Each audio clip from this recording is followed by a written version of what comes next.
Et place à présent à un nouveau numéro de l'histoire des Juifs de France, toujours en compagnie de Christophe Dard. Comme tous les matins, Christophe, et dans cet épisode, nous allons parler d'une femme dont le petit conservatoire de la chanson a marqué des générations de téléspectateurs et d'auditeurs. Il s'agit de Mireille Artouche, plus connue sous le nom de Mireille, compositrice, interprète et pianiste. Mireille, vedette du musical, a aussi été actrice et une résistante pendant la Seconde Guerre mondiale. C'est une vie comblée que nous allons donc vous raconter, et elle débute, Christophe, à Paris, dans un milieu de musiciens. Et elle est née le 30 septembre 1906 dans une famille juive du 3e arrondissement de la capitale. Mireille a une mère issue d'une famille d'artistes et de musiciens britanniques, Mathilda Rubinstein, et son père, Handel Artouche, immigré de Pologne, et pelletier. Alors c'est quoi un pelletier ? C'est un artisan qui pratique le travail de peaux d'animaux pour notamment le cuir ou la fourrure. Et Mireille apprend très tôt donc le piano et le théâtre. Elle n'a que 6 ans quand elle tourne en tant que figurante de son premier film en Angleterre, mais elle doit arrêter le piano car elle a les mains trop petites pour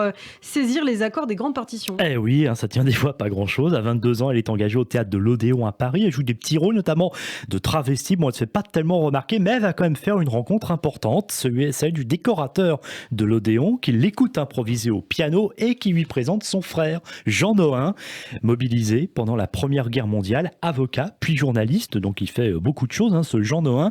Eh bien, il anime aussi des émissions de radio, il fait donc notre métier, puis également parolier, et Mireille et Jean Nohain qui travaillent d'ailleurs ensemble sur une opérette de 5 heures, c'est un peu long, Fouchtra, qui va se révéler être un échec. Leur collaboration restera là. La jeune artiste cède, comme beaucoup de ses collègues du musical de l'époque, aux sirènes américaines.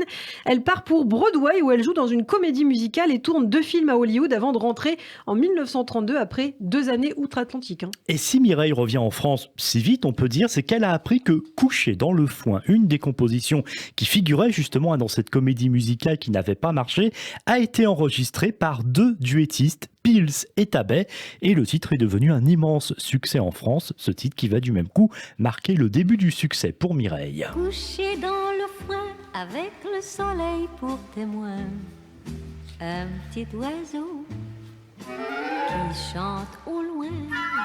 On se fait des aveux et des grands serments et des vœux.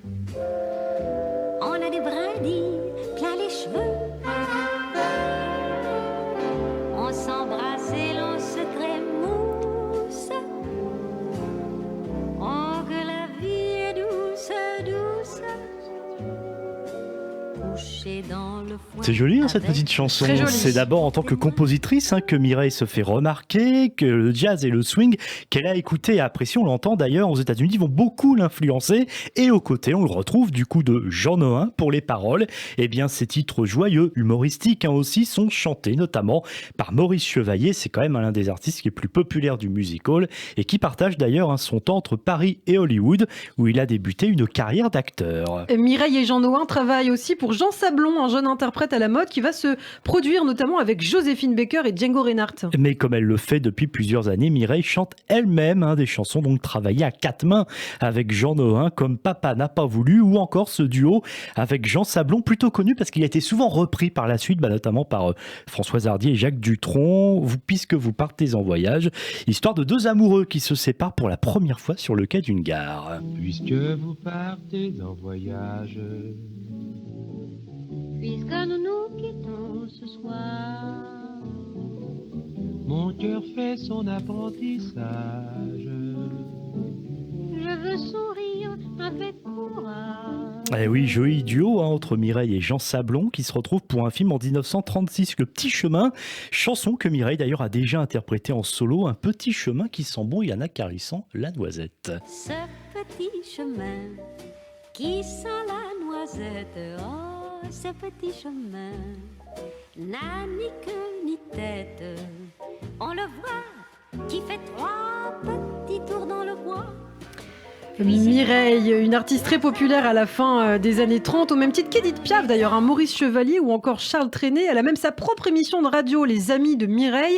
Et puis sur le plan privé, elle se marie en 1937 avec l'écrivain et journaliste Emmanuel Berle. Alors il est issu d'une famille juive de la haute bourgeoisie parisienne. Emmanuel Berle a lancé en 1932 l'hebdomadaire Marianne, qui va être pendant quelques années le principal hebdomadaire de gauche en France. C'est l'un des intellectuels les plus éminents de sa période. Il défend une ligne favorable au Front populaire populaire et combat les totalitarismes fascistes et communistes. Et justement, en juin 1940, Mireille et Emmanuel Berl quittent Paris après l'arrivée des Allemands. Mireille se réfugie à Cannes, qui se trouve en zone dite libre, tandis que son mari prend la direction du sud-ouest. Et il va y avoir ce fait intéressant à Bordeaux.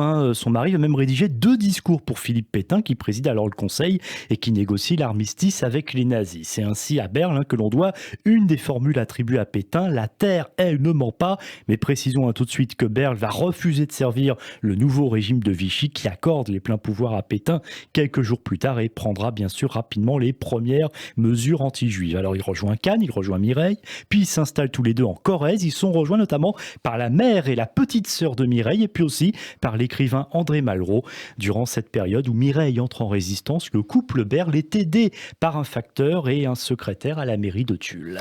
Après-guerre, alors qu'elle ne retrouve pas le même succès que du temps de Jean Nohain et de Jean Sablon, l'un de ses plus fidèles amis, le dramaturge et cinéaste Sacha Guitry, lui conseille de lancer un petit conservatoire dans lequel elle prodiguerait de nombreux conseils à des artistes débutants. Et ça va donner naissance au petit conservatoire de la chanson, d'abord à la radio en 1955 et puis à la télévision de 1960 à 1974 sur l'ORTF. Le principe: chaque semaine, après audition d'une vingtaine de chanteurs en herbe, la professeure retient 4, parfois 5 candidats, tous passés au crible lors d'un cours de chant. Et oui, on peut dire finalement, Ilana, que c'est le premier télécrochet en France. Et beaucoup d'artistes ont passé sur les bancs de ce conservatoire et ont essuyé les remarques, d'ailleurs pas toujours très sympathiques, de Mireille, et certains deviendront quand même célèbres. Ah bah oui, la liste est quand même longue. Yves Duteil, Alain Souchon, Michel Berger, Hugo Frey, Pierre Barou, futur auteur et interprète de la chanson du film Un homme et une femme de Claude Gelouch, ou encore Françoise Hardy.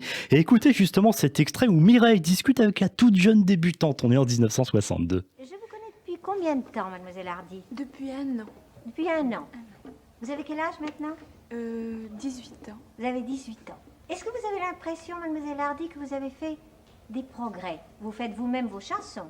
Eh bien, écoutez, j'ai l'impression que j'ai fait un peu de progrès au point de vue de la fabrication des chansons, Oui.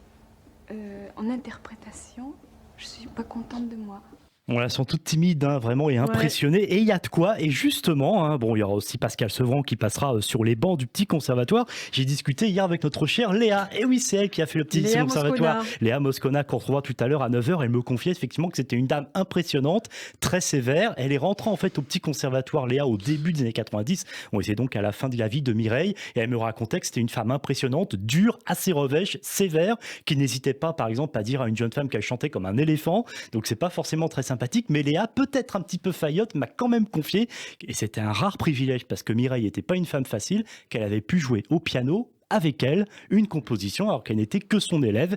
Elle avait eu le droit de revenir en 2e semaine. Et ça, c'est un beau souvenir en tout cas exactement. pour Léa. Alors le petit conservatoire qui redonne une nouvelle popularité à Mireille, elle fait les premières parties de Georges Brassens à Bobino et continue de se produire régulièrement sur scène. Et oui, elle sera chevalier de la Légion d'honneur, officier de l'Ordre national du mérite, commandeur des arts et des lettres.